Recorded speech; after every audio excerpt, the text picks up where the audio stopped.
All right, common injuries. Fractured ribs. Fractured ribs is also called a simple fracture. It can be displaced or non-displaced. If it's displaced, the treatment, of course, will be just like any other bone fracture. The doctor will reduce the fracture, so that will be open reduction surgery. Will use screws, plates, rods to stabilize the fracture. Um,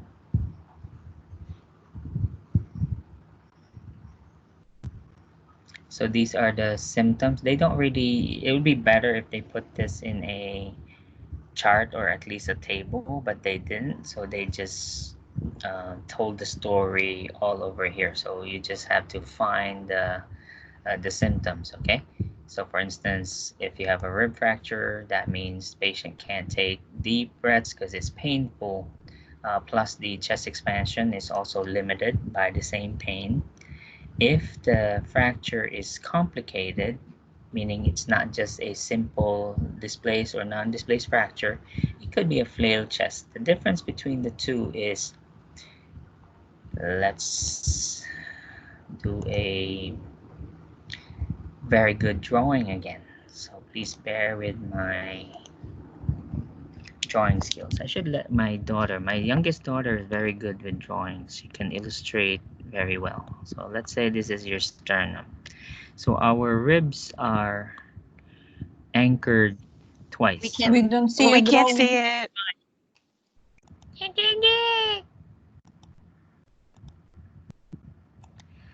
Alright, can you see it now?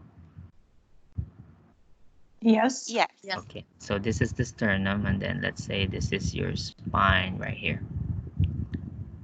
Okay, spine.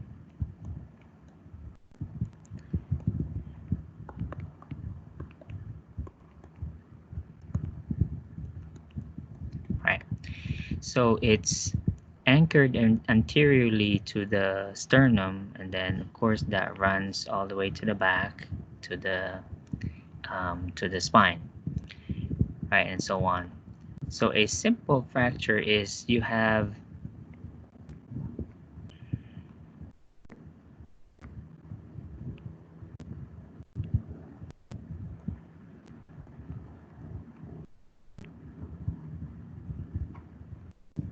it's not bad, right?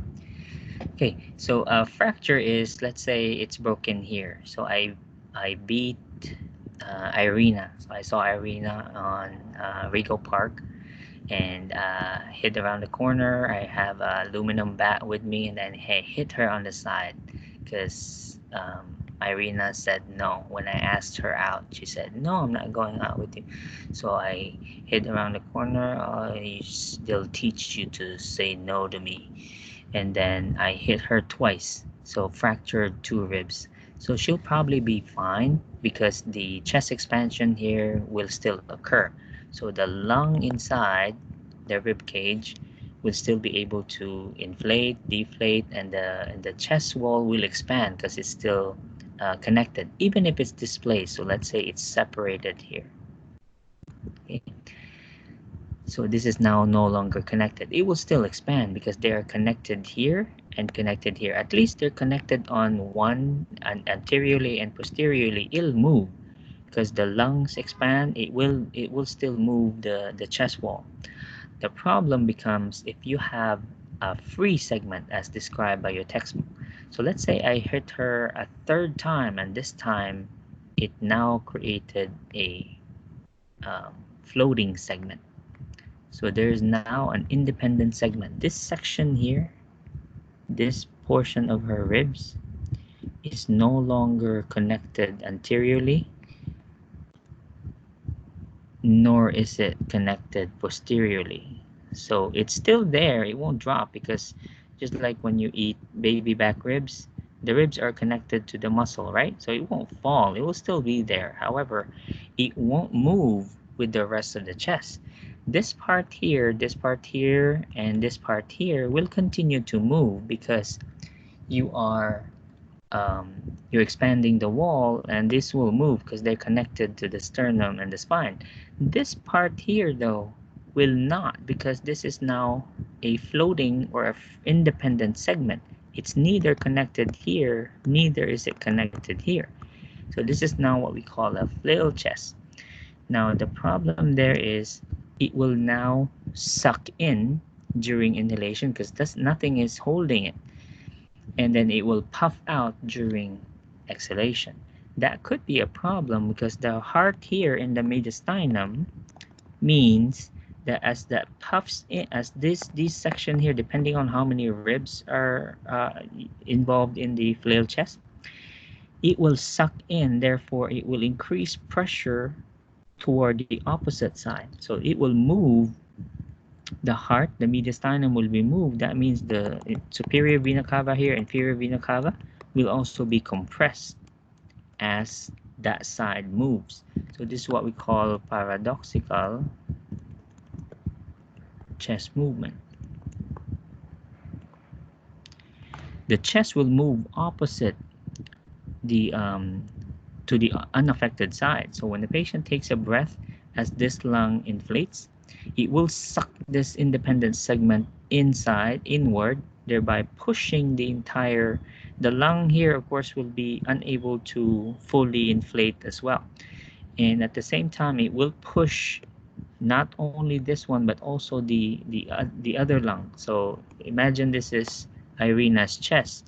So as her chest here sucks in, this part here sucks inward, it will move all the other structures, the heart and the other lung, toward the opposite side. So that will also include her trachea.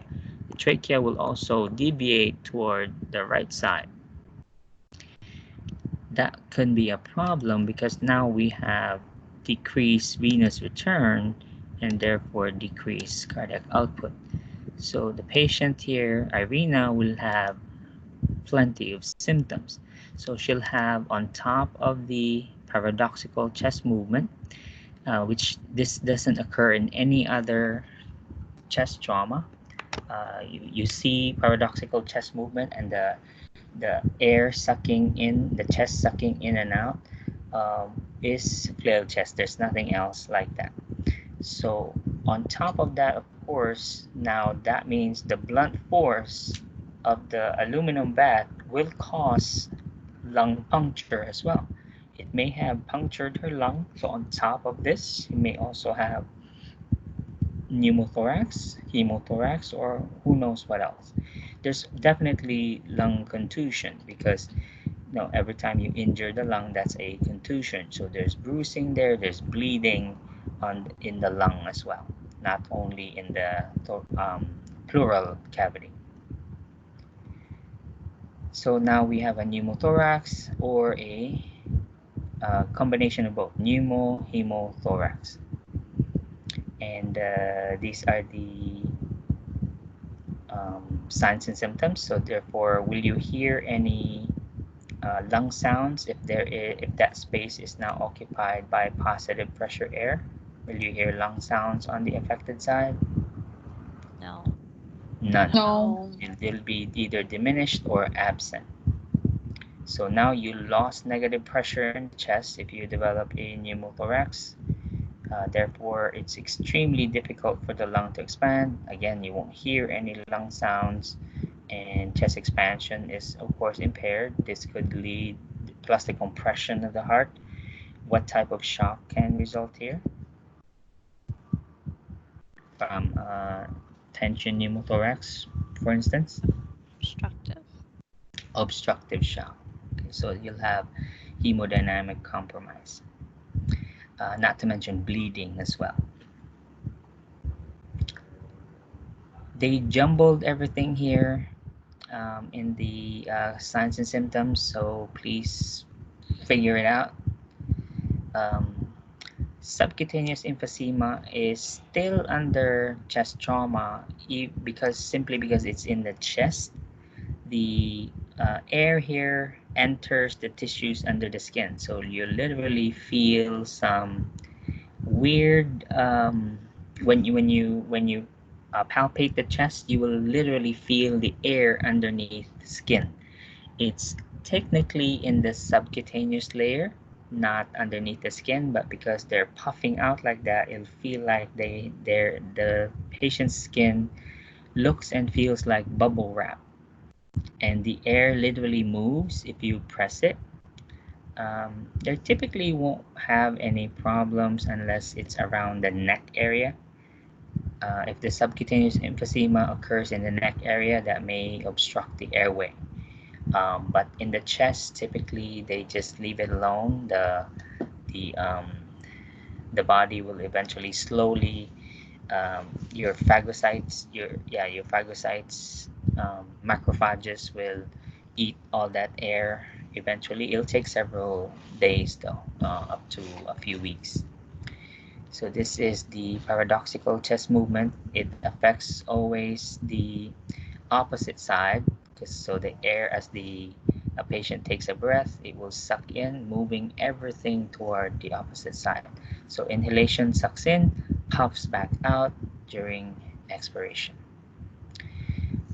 Since this is a fracture, of course, this will have to be surgically repaired. So nothing out of the ordinary. So they'll screw these back together, possibly putting plates or rods, more like plates, to stabilize the fracture.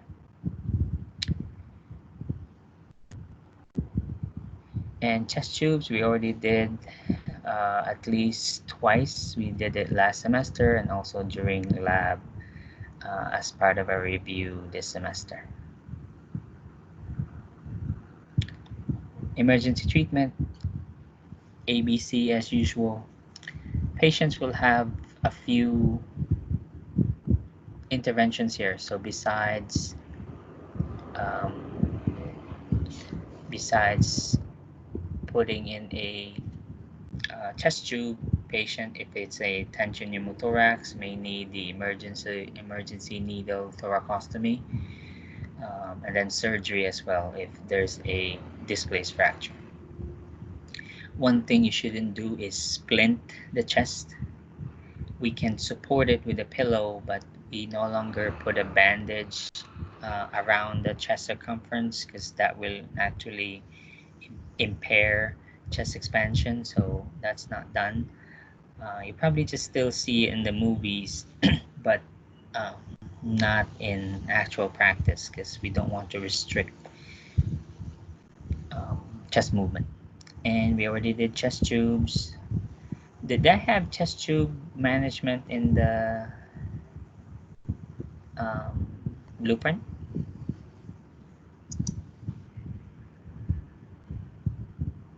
For which exam? Exam You're 4. asking. Remember, we moved the respiratory questions to exam 4 now from exam 3. So if I had it there, then you'll be tested on chest tubes again. And here is tension pneumothorax.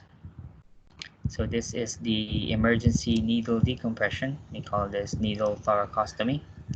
So it's inserted pretty much here around, well, which one's the collapse? Okay, this is the collapsed lung, so it's in the second intercostal space. The needle will be inserted here to relieve pressure, allowing the lung to expand and restoring cardiac output. That, of course, is temporary until the doctor can insert a 1 or 2 chest tubes and then fully expanding the lung. We learned cardiac tamponade in 241 under pericarditis, I believe. So please review. This is part of chest trauma. This can occur if, let's say, the ribs, the fractured ribs, does not puncture the lung only, but also punctures the heart, or at least the pericardium. Then that will lead to cardiac tamponade as well. What are the Beck's triad again? So we have hypotension, muffled heart sounds, and distended neck veins. So that is illustrated here. So the compression and the displacement of the mediastinum, the medial stinus shift, your great vessels here, superior inferior vena cava, is decompressed, producing the decreased venous return and therefore hypotension, decreased cardiac output. The the um, the blood around the heart will make your heart sound distant or muffled, like the heart is wearing a mask because there's fluid all over, all around the heart, which is blood. And because there's decreased venous return, of course, that will cause jugular vein distension. And that's it. I won't have any questions about the surgical procedure. Let's go back now to anemias, unless you guys have any questions.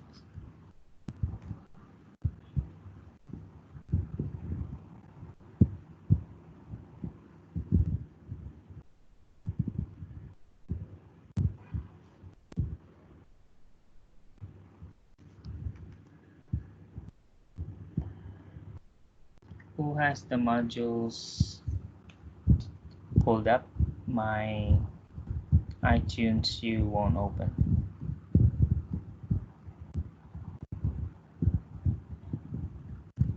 Never mind, it's just started to work.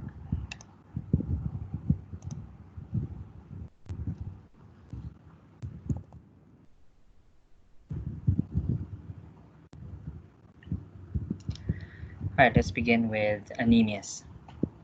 The concept here is still perfusion, although it's not involving the cardiovascular system, at least not the cardio part, but it is still involved in oxygen delivery. So technically, it's still a perfusion problem.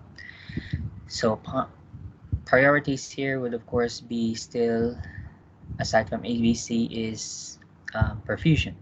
So oxygen is your number one priority. The patient has no oxygen. The delivery of oxygen is a problem. Therefore, this will also involve energy conservation. Anemia has three causes. It's either acute or chronic blood loss, such as if you're acute would be bleeding, hemorrhage, trauma. Chronic would be in the case of cancer or peptic ulcer disease, which we covered already, or any other GI blood loss. That's usually acute or chronic blood loss. The second is nutrition or malabsorption problems, meaning there is decreased red blood cell production because of a nutritional problem, a deficit in the raw materials that we need to produce red blood cells. Or it could be your diet is really good, you have the perfect diet, perfect nutrition, but you have a poor GI tract. You are unable to absorb those nutrients either by a naturally occurring disease or from a surgical as consequence of surgery, such as perhaps after bariatric surgery,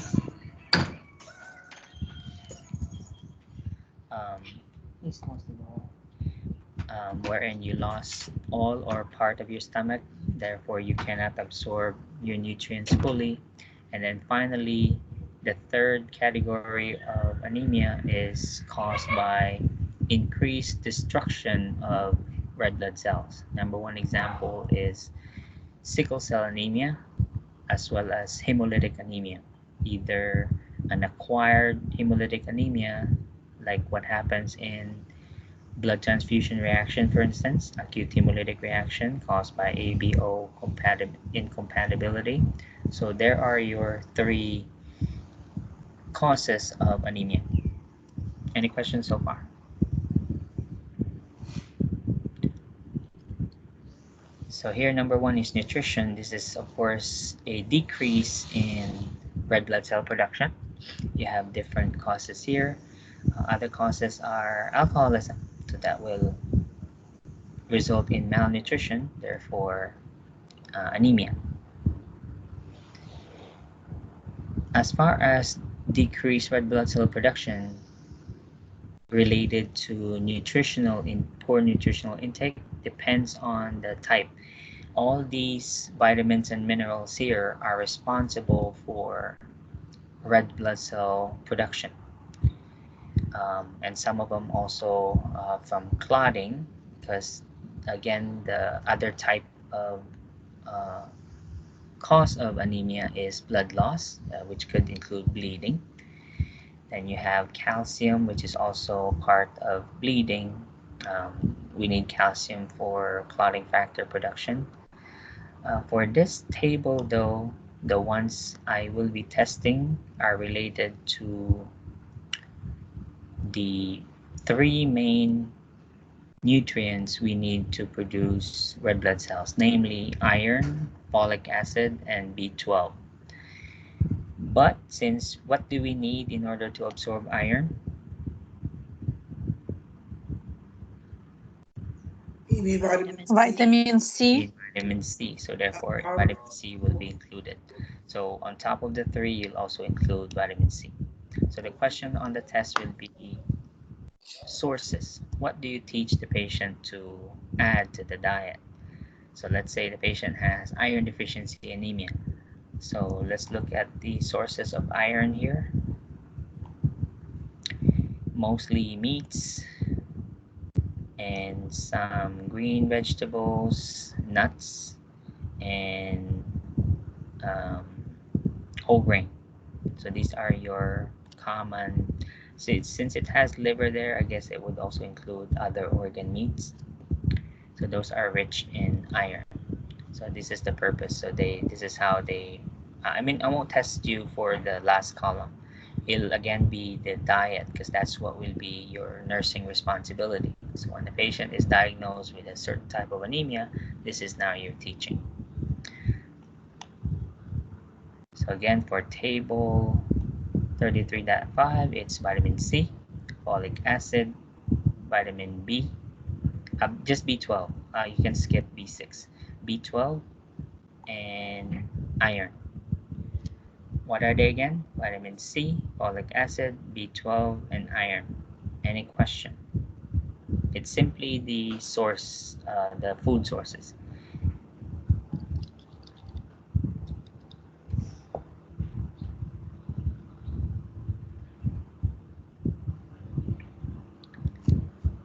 These are other possible causes of anemia, particularly blood loss. When the patient is on anticoagulants, we may be dealing with bleeding. So here's a summary of your causes of blood loss.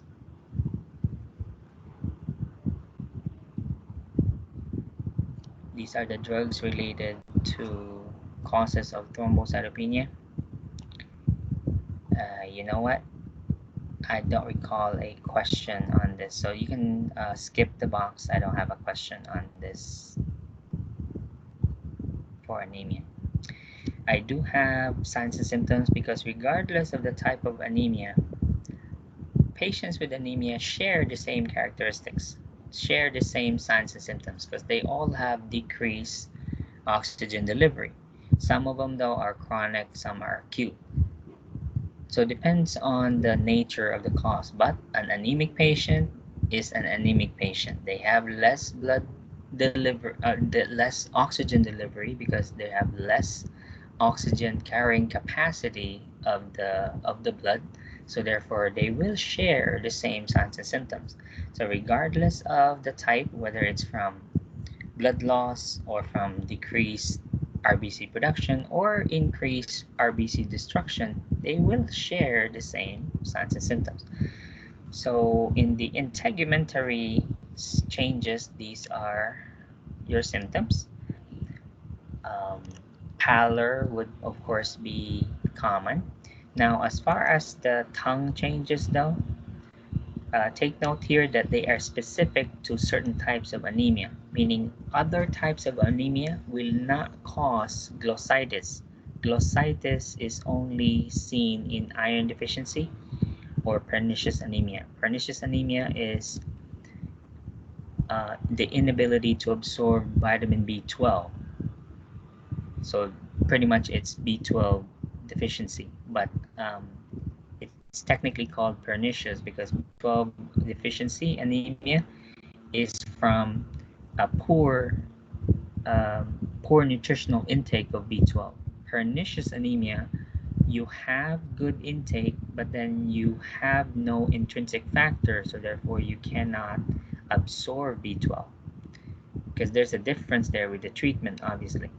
Because if it's B12 deficiency, we simply give you a high B12 diet. In pernicious anemia, since you can eat gallons of B12, you cannot absorb it, so therefore it makes a difference in the treatment. Pernicious anemia, therefore, is treated with parenteral B12 injections. So you'll be given IM B12 injections for the rest of your life. But the rest of the signs and symptoms, as far as skin goes, they all are common in all types of anemia. Again, the exception is on the tongue changes. This appearance of the tongue, when they say smooth, shiny, if you guys look at the appearance of your tongue close in the mirror or on your phone camera, you'll see tiny projections on the surface of your tongue, right? They have round things there. If you have a magnifying glass, it'll be better. So your tongue is not smooth, it's rough. You have these dots all over it. If you have anemia because there's chronic low blood flow to the tongue, so you lose those structures there. So as a result, the tongue therefore looks shiny. As far as glossitis goes, this is now a tender tongue, meaning your tongue hurts now.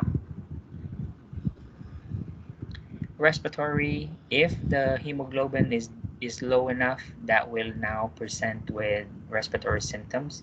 So patient will have dyspnea now, especially with exertion. So they'll now start causing fatigue. Then there'll be, of course, activity intolerance as a result.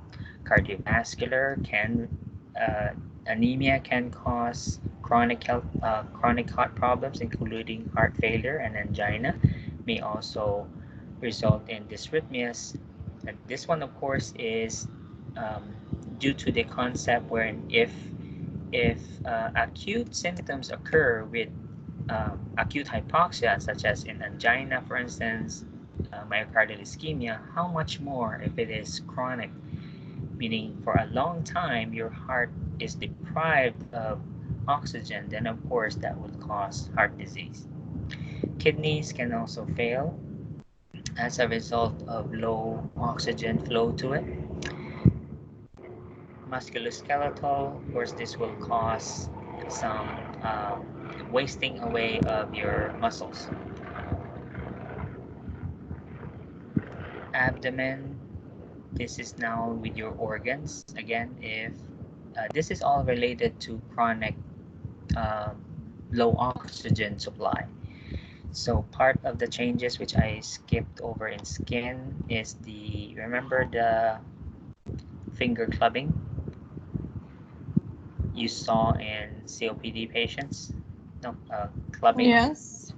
Yeah, that's also seen in chronic anemia because it's not a gas exchange problem, but rather it's caused by the poor delivering oxygen problem. Meaning, over time, when you have less oxygen going to the periphery, especially your fingertips, of course they will start clubbing. And these are the rest of the symptoms related to GI. Let's go now to laboratory. Questions on the test won't be about the diagnostic results because we are nurses, we do not interpret the type of anemia. The doctors can do this based on the appearance, the shape, and the size of your red blood cells. So I won't have any questions that are too specific, like mean corpuscular volume, mean corpuscular hemoglobin concentration, because these are going to tell the doctor the type of anemia that the patient has, because we have microcytic as well as macrocytic anemia. That, of course, is referring to the size of the red blood cells. There's also a morphology, meaning the shape of the red blood cells as well.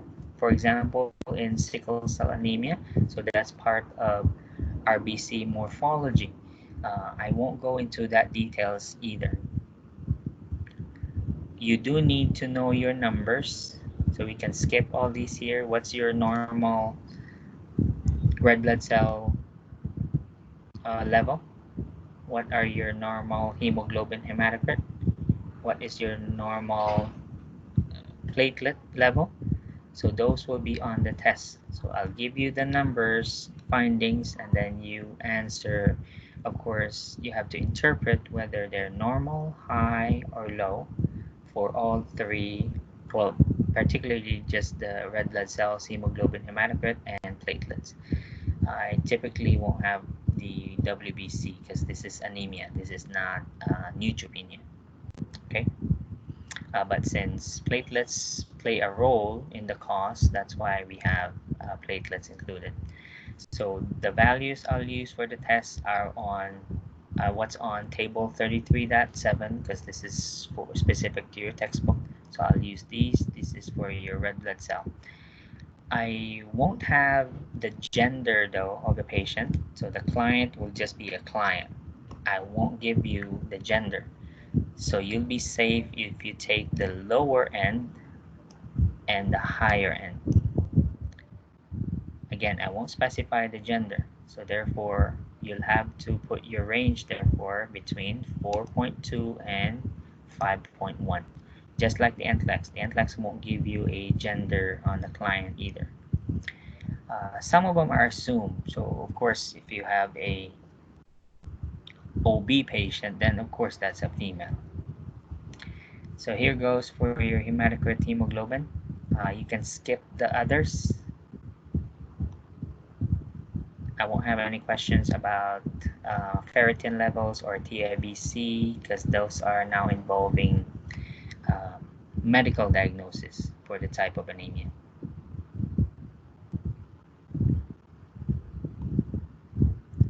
So no white blood cells, no retic count, none of these. Well, you should know already how to draw blood. None of these. These are specific.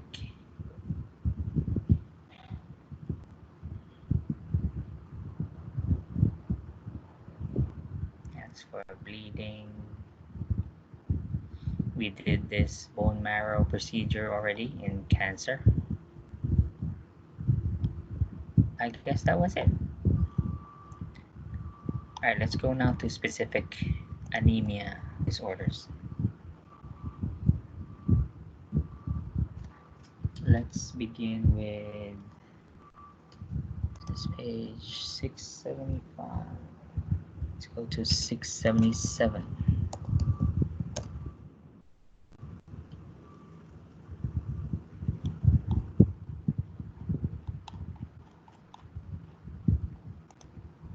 Sickle cell, I think, is first. No.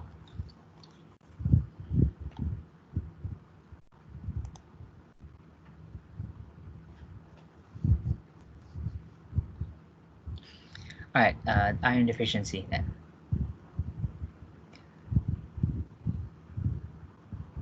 So what are the, is it always a nutritional problem? Is it always related to an inability to? No, that's, it's not always a nutritional deficiency. It can also be a malabsorption problem, or it could be also be developmental. So for instance, so for the moms here, if you remember during pregnancy, were you given iron supplements by your doctor at some point? Yes. All right, so you were given iron supplementation at a certain trimester, right? I don't know when. I've never been pregnant before, uh, even though I look it, but I wouldn't know. The babies as well. So developmental during your first year of life, right? The the child is given, how many months is it that we change to iron fortified formula for the baby? The mommy's here, do you remember? What Or do you mean by that? Ozen, Like when? you know, Isn't when you it 3 months? baby's formula to iron fortified? 3 months? I think it starts from the No? beginning. No, 12 months. No, I don't think so.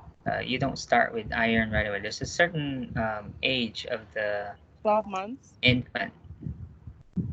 Who has? Oh, Ozen has a new baby. So when did you switch to iron fortified?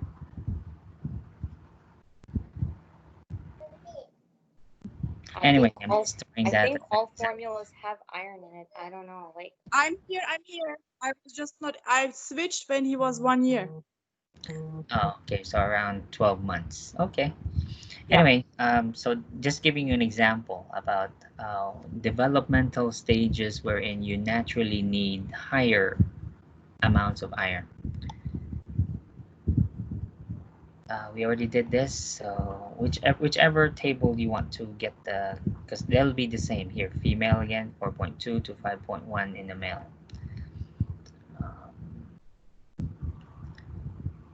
Okay, so question goes, what are the causes of iron deficiency anemia? So here are your choices. So that's, it could be select all that apply, or it could be again poor absorption, or maybe you have all of them but then have a low intake of vitamin C. That could also be a cause. Manifestations, we already saw this in the previous chapter. Here specifically for iron deficiency, so you'll have the smooth shiny red tongue and glossitis. Management, of course, so here's the smooth tongue, and they'll also have this is called cheilitis, the inflammation of the corner of the mouth. That's also common in iron deficiency anemia. Treatment, of course, here the brittle nails. Treatment, of course, is iron plus vitamin C. It's either PO supplements, or it could be parenteral as well, injections or IV. And these are your, you can either get them here or the table we looked at earlier as the sources of your iron. So the pattern will be the same. Here's a summary. This would be good to use for the test. Table 34-2. You have all three groups here. The only one missing is the vitamin C. Here's for iron, B12, folic acid. As you can see with meat, they're high in both iron and B12. Your vegetables are high both in iron and folic acid. As far as nuts, it's highest in folic acid, as well as your wheat products. Here's a reminder, when giving iron injections, it should always be Z-Track. Otherwise, it'll leave a permanent stain on the skin. The stain fades, but for some people, it never goes away. It's permanently stained. So you don't want to be responsible for that. I mean, they're not gonna sue you, but you know, just think that these patients, when they wear bikinis, that the stain will be there.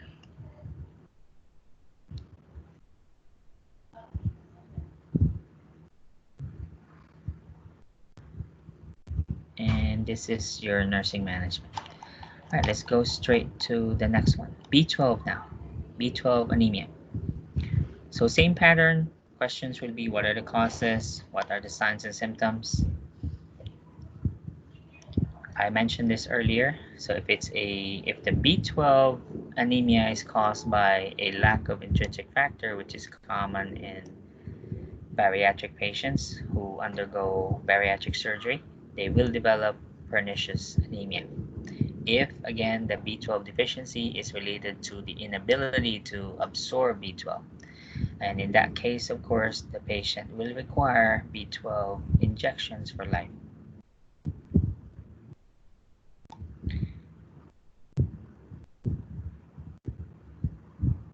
Signs and symptoms, again, it's common. Anemia is anemia. They'll have the same symptoms. Management, either nutritional supplementation or the parenteral injections.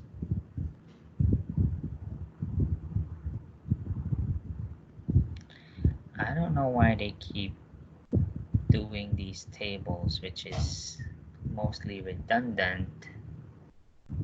Anyway.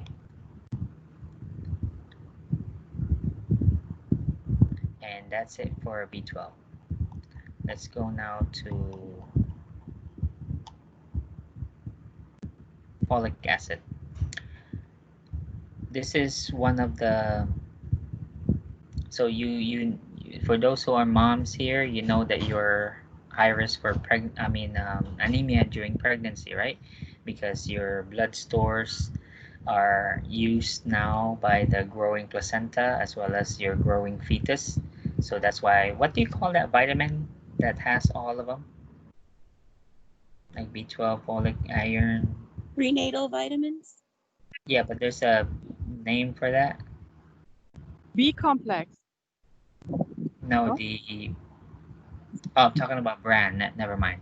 Okay, but the prenatal vitamins here contain all of them already, because we anticipate that during pregnancy, the mom does develop anemia, has the potential for anemia. So I don't want to read this for you. Again, it's the same pattern. Just look at the causes.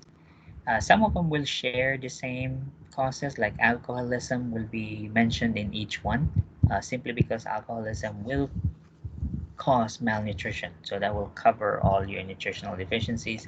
So anemia is common in alcoholics. Manifestations, again, the signs and symptoms are the same, except again the tongue changes are common in what two? Iron deficiency and Pernicious anemia. okay, very good. Bit. All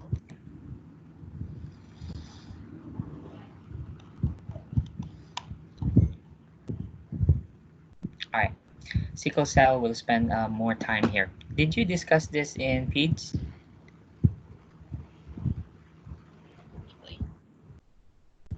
You remember? A little bit, yes. In Yes, clinical. you did, right? Okay, so you know a little bit about sickle cell already. So this is hereditary. This is common in what ethnic group? African American. Okay, mostly African Americans. There is a promising cure now. They're using gene therapy in order to eradicate the disease. No, because you can't change your your heredity. I mean, it's in your blood. However, during pregnancy, or on the patient, rather not during pregnancy, but on the patient who has sickle cell, they have the option now for gene therapy, so they can manipulate your genes in order to cure sickle cell anemia. Sounds very expensive, and because it is very expensive. So the problem here is the patient has a defective gene causing them to produce hemoglobin S, which are susceptible to sickling when exposed to certain triggers. The number one trigger, of course, is hypoxia.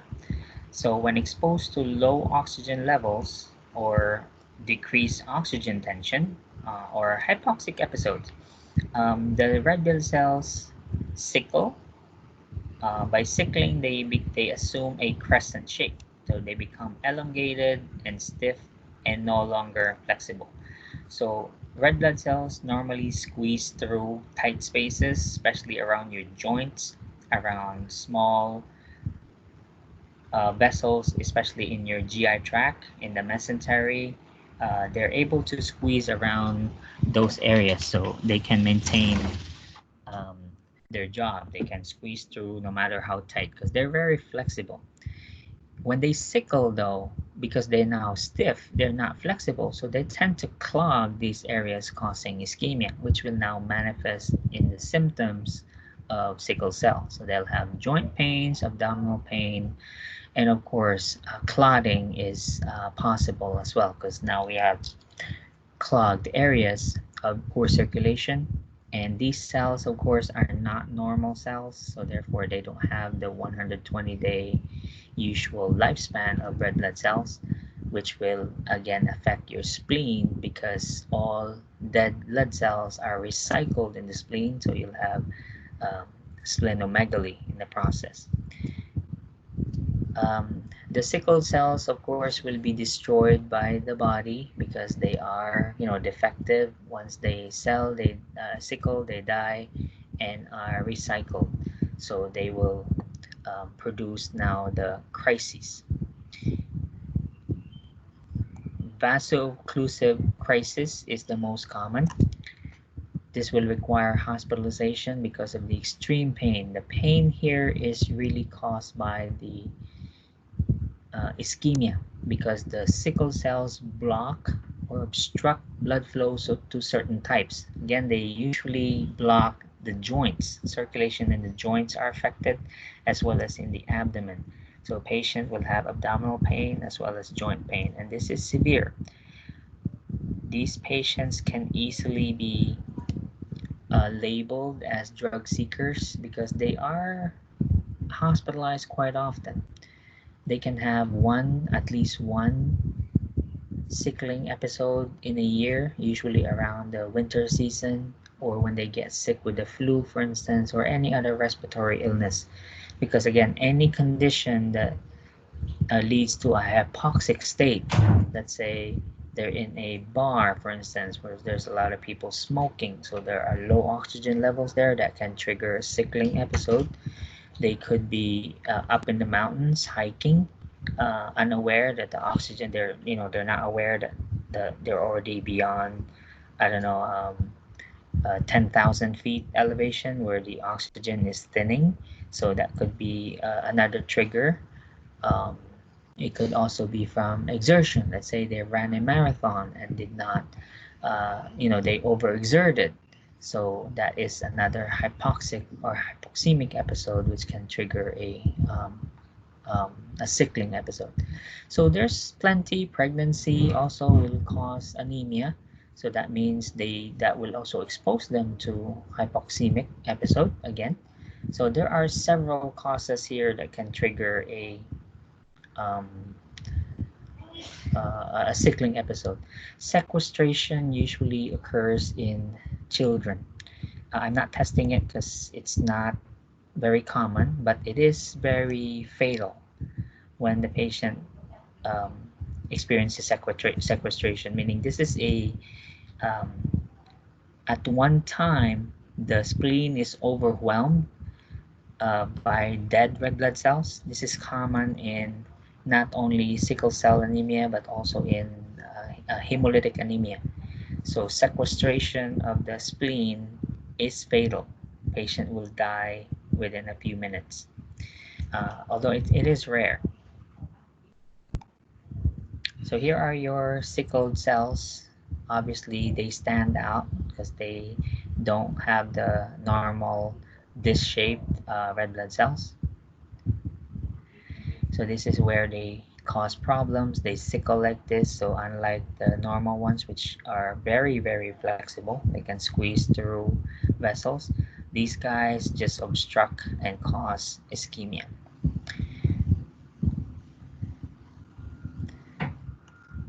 So pain is common. Pain and swelling of the joints. There's pain here in the joints, chest, abdominal pain. This is one of the uncomfortable symptoms experienced by male patients. They'll have a prolonged but painful erection.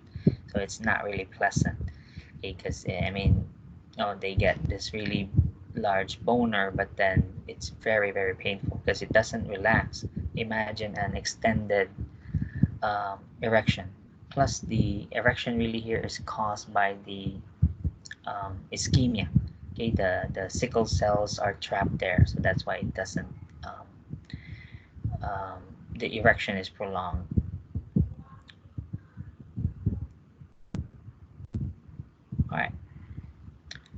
I already mentioned pregnancy can be a trigger. And of course, once these occur here, so clotting is a concern. So that's why these patients will be on DVT prophylaxis. Let's go to management. Pain is the patient's #1 complaint. So your patients will receive opioids. Some of them will be given PCAs, depending really on the doctor and the facility on how they manage SCDs. Oxygen will be given, obviously. Fluids will help the ischemia that occurs, and therefore fluids actually help with the pain indirectly, because once you get rid of the ischemia, then there will be no pain. So I know opioids is mentioned here, but like I said, technically the large large amount of the aggressive hydration will help with the pain. Patient, of course, won't appreciate that because it doesn't provide immediate relief. It's really the opioids that provide it, but over time, several hours or several days later, the pain episodes will decrease because of the hydration. Depending on the amount of sickling RBCs, if they're large enough to drop your hemoglobin, then they will require blood transfusions. Not all sickle cell patients unfortunately grow old, because at one point they'll die either from a severe crisis. So let's say they experience a sequestration of the spleen, for instance, which is fatal, or they could die from one of the blood transfusions that they will receive. They may get a fatal blood transfusion reaction, plus infection because of the frequent hospitalization. They'll get something in the hospital or in the ICU. So all sorts of problems, not to mention also because they're frequently getting opioids, so they may develop opioid addiction here. So a lot of, not necessarily related directly from sickle cell, but a consequence of the treatment. This is another drug used. This does not cure sickle cell. This one, though, will decrease the episodes of sickling. So hydroxyurea results in fewer sickling episodes. So therefore, it cuts down on crisis, will help long term. This is your only bad side effect. It does cause pancytopenia. So good thing, of course, any drug always has side effects. Any question on sickle cell? As far as the promising cure, like I said, it's gene therapy or from stem cell transplantation. We already discussed the procedure. This is considered for sickle cell patients, but doesn't carry, it's not 100% risk-free, as you already learned in cancer. We eradicate the patient's bone marrow so that we can replace it with new sets of stem cells, which will now proliferate, populate the bone marrow, and therefore will stop the production of hemoglobin S.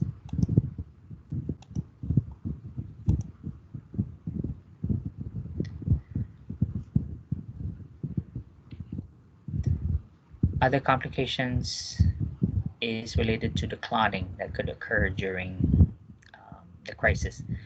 So they'll have a DVT, PE, stroke, or even an MI. Part of the prevention is we know the episodes are hypoxic events, so therefore we teach them to avoid bars, get flu and pneumonia vaccinations, so they don't have those precipitating events. Um, Avoid high altitudes. They can fly. Flying is fine because the cabin is pressurized. Um, no smoking.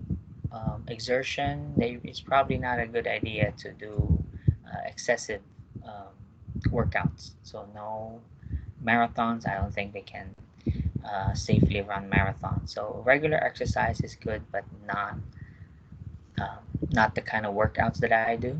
I do the P90X and all these that make me really ripped. So they can't do those exercises that I do. Professor, I have a question. Yes. So if they have the vasoclusive crisis, Uh-huh. and they're in pain, we give them oxygen first. Yeah, oxygen, fluids. But again, the patient's concern here, they'll be yelling at you in the ER. So their concern really is the pain. Okay. But I won't put you in that scenario. I won't, ask you which one do you give first, right? Obviously, it's oxygen because this is a perfusion problem. Okay. But you would also give pain meds, right, Professor? In addition, after the oxygen? Yes? Yeah, I mean, that's what we've been talking about. So Okay, fluids, it's just pain earlier you management. said that they can be something about drug-seeking behavior, so I just wanted to make sure. Yeah, I mean, these are just side comments because in practice, especially in city hospitals, that's what you see because these patients will be on the call bell frequently. So it's really better if you put them on a PCA. That will make everybody's life better. Patient has a better outcome. Nurses also don't have to. Uh, Plus the relationship is better because what do you say when they call and then it's not time yet? You keep saying it's not time yet. Yeah, but then the patient is in pain. They're literally genuinely in pain. So it's not like they're faking it. No, but then the nurse will, especially if they don't understand sickle cell crisis, so they'll label the patient, oh, that here's my drug seeker again on the every time the light comes on. Okay, I was misunderstanding that part. Thank you. Oh, all right.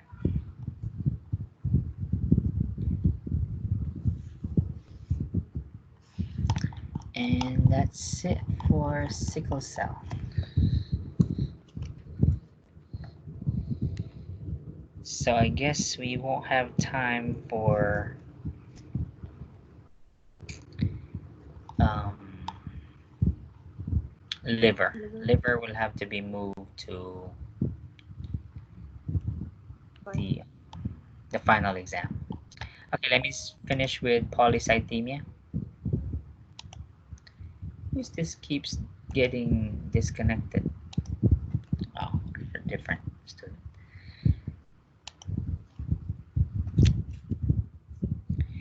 Polycythemia is, let's see, 687.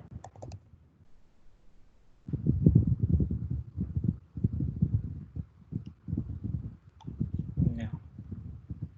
690. What page? 692.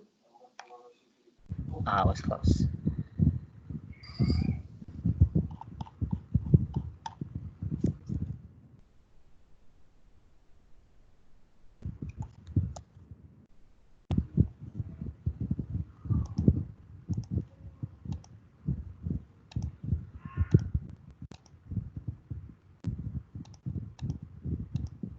Okay, polycythemia.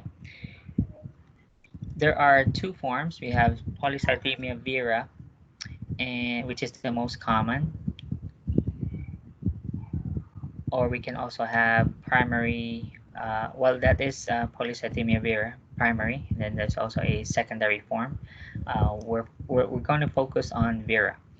So here, this is also genetic. What happens is the patient gets a really high number of red blood cells. actually not just red blood cells. It's increased production of all three blood cells. But compared to white blood cells and platelets, the majority is in the red blood cells. So imagine if your blood is packed with blood cells. What will happen to circulation? It will slow. All right, Or so become you have harder. sludging plus what will you form in your blood because it's so packed that there's crowd Clots. there. Okay, so the number one problem here is blood clots plus what happens because this will also increase blood volume because you have way too many cells inside inside the blood. So what will happen to blood pressure? Will be high. Increase. It will also be high. So your symptoms will be high blood pressure, you'll have clotting symptoms, you'll have plus just because the number is high, this falls under anemia because these red blood cells aren't really normal. So they don't have the same normal oxygen carrying capacity as a normal red blood cell. So therefore, this falls under anemia. Okay. So there is hyperviscosity here, leading in poor circulation, especially in the smaller areas, the kidneys, your eyes, your heart, mostly major organs will have poor circulation here as a result because of the sludging effect of hyperviscosity. Look at your hemoglobin levels, 16 and higher. That's very, very thick.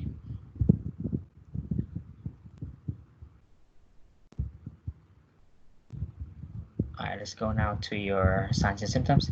As already mentioned, so there is hypertension and manifested by your headache and dizziness. So those are all increased blood pressure. As already mentioned, there will be poor circulation also to some organs, including your eyes, causing blurred vision. You're short of breath. Again, these red blood cells aren't all normal. They don't have the normal 120-day cycle, so therefore most of them die earlier and therefore will contribute to splenomegaly because like I said, all dead blood cells are recycled in the spleen. They are destroyed and recycled over there. By recycling, I don't mean they're used again, but they're used for other purposes. Like how you recycle paper. When you say recycled toilet paper, right? You've seen those toilet paper that came from recycled material. But does that mean that the toilet paper you're using was toilet paper before and they washed it and then used as toilet paper? No, it just means that it used to be something else, right? Used to be cardboard perhaps or some office paper and then they turned it into toilet paper. So that's the recycling that I mean. Is that clear? Yes. Meaning, yeah, so for instance, red blood cells, once they die, there's two parts there of the heme and the globin. So one of them is used in the GI tract. That's why your stool looks brown. That's the color responsible for stool. That's why no matter what you eat, it comes out the same, right? That's part of the red blood cell that is being recycled and used for something else. And the other part of it is responsible also for the yellow color of your urine. So that's what I mean by recycling. These are some of your skin manifestations. The really concern here is the clotting. The clotting episodes will cause these life-threatening complications, a stroke, an MI, a PE, or even DVT.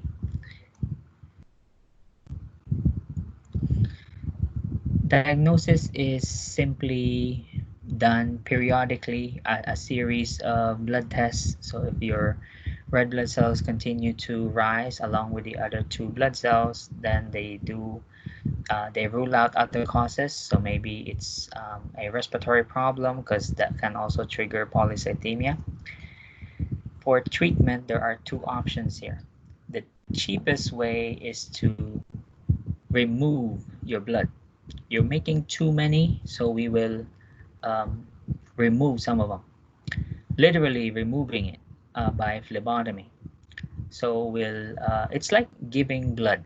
Okay, so you go to the laboratory, to a blood bank, they drain your blood. The problem is that blood that you're donating is not going to be given to another person. It will be discarded, because obviously these blood cells are not functional.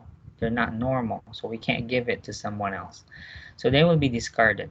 So you do this every other day, weekly. We remove 350 to 500 each time until your hematocrit is less than 45%. So we do that however many times. So usually 2-3 times is enough every time you have an attack. And then you go home. There's also plasmapheresis, just like we did with autoimmune disorders. So it can also be apheresis. No, we're removing red blood cells instead of plasma. That's also an option, but obviously that's more expensive, right? Compared to phlebotomy, wherein we just drain your blood and then you come back next time. Here's a problem with phlebotomy. It can only decrease your red blood cells. Doesn't affect if there are elevated white blood cell or platelet. That doesn't really affect it. Just like sickle cell anemia, we can use hydroxyurea or even interferons, because obviously you know the side effect, right? You remember from sickle cell anemia, what's the side effect of giving hydroxyurea in sickle cell? Myelosuppression. Yeah, Penocytopenia. okay, pancytopenia. So therefore, we're using that to treat polycythemia. You can also try radiation, because if you think about it, polycythemia, increase production of a certain cell. So it's like cancer, right? If you think about it. Yeah. Yes. Yeah, so this is a form of blood cancer. It's like leukemia. Leukemia, though, is the production of white blood cells only. So whereas polycythemia is all three, but mostly red blood cells. So that's why you'll see the treatment will resemble cancer. So we have chemotherapy, but not IV. We're only using hydroxyurea, which is a tablet. Radiation will also work, again, for myelosuppression purposes. And for teaching, it's basically common sense. I mean, you have very thick blood, so what will you do in order to thin it? Will you give them fluids? Fluids. Yeah, They you can need give fluids. fluids, either IV or PO, doesn't matter. Yeah, so that will. Do we give blood thinners as well? Not really. There's no anticoagulation here. It's not encouraged, because remember, the platelets here aren't really um, normal either. It increased Okay. platelet reductions, but they do, if anything, they'll be maybe given aspirin, okay, but Okay. not anticoagulation.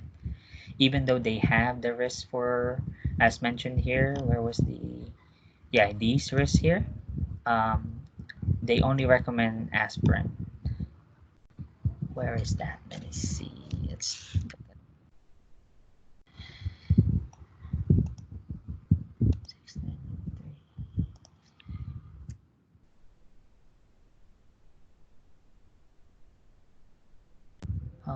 is this for? Yeah. Okay. So here's aspirin. This is still polycythemia. Okay. So under management, we have the phlebotomy there, and here's aspirin. Okay. So that's the main thing they use for preventing blood clots. just antiplatelets. Aspirin is good. So no anticoagulation.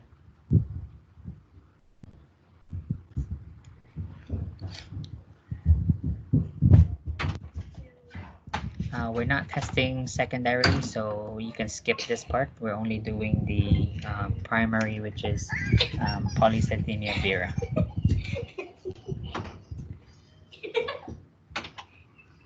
We already mentioned some of the complications, so they're all related to thrombosis.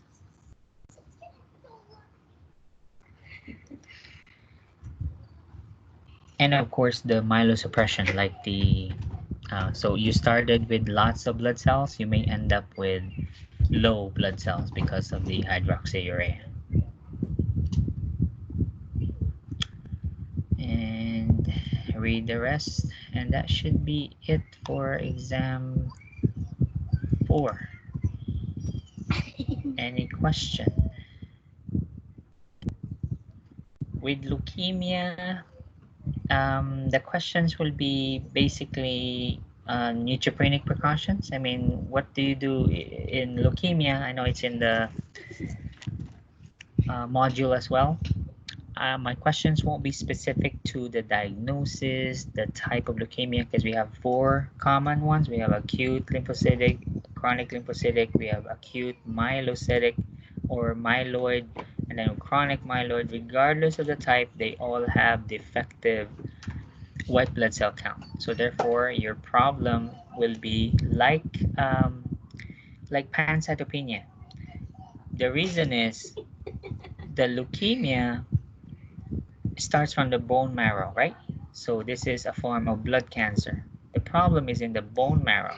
So you have defective stem cells in your bone marrow, cancerous stem cells producing these abnormal white blood cells. Now, as a result, because they are aggressively reproducing, they will crowd out the normal ones. So let's say we have a dish, we have a plate. This is the bone marrow. You have a defective, let's say in lymphocytic leukemia, the problem there is a lymphoid stem cell that's problematic. Even if you have a normal myeloid stem cell, which is producing the platelets and the red blood cells, because the lymphoid stem cells are very aggressive, they will crowd out and pretty much box out the normal ones because they're more aggressive. So regardless of the type, really, you end up with all 3 problems. The patient will have neutropenia because although the white blood cells are high in number, they are useless. They are abnormal. They will have, therefore, as a result of the aggressive production, you can only fit so many blood cells in the blood and in the bone marrow. So if you have already increased production, increased number of these defective white blood cells, as a result, you'll have less of the red blood cells, less of the platelets. So leukemia, regardless of the type, will have the same 3 problems. So if you're taking care of a leukemic patient, that means you're taking care of a neutropenic patient, an anemic patient, and a thrombocytopenic patient. Does that make sense? So I'll keep it simple. I won't ask you about which one has a Reed-Sternberg cells, because they're specific to the diagnosis. But again, we're not doctors, so we don't need to know those types of cells. And we just finished the management of cancer, which is chemotherapy, radiation, and/or surgery, as well as the bone marrow transplant procedure, the bone marrow harvest procedure. So the same thing. The questions on the test though will be nursing care, like this one, for instance. This is for neutropenic precautions. And there should be a box somewhere in your textbooks for anemia, and then the same thing for thrombocytopenia, which of course will be related to bleeding precautions. If you can't find them here, you'll find the thrombocytopenia precautions under cancer. And anemia, of course, will be in the anemia chapter. Questions?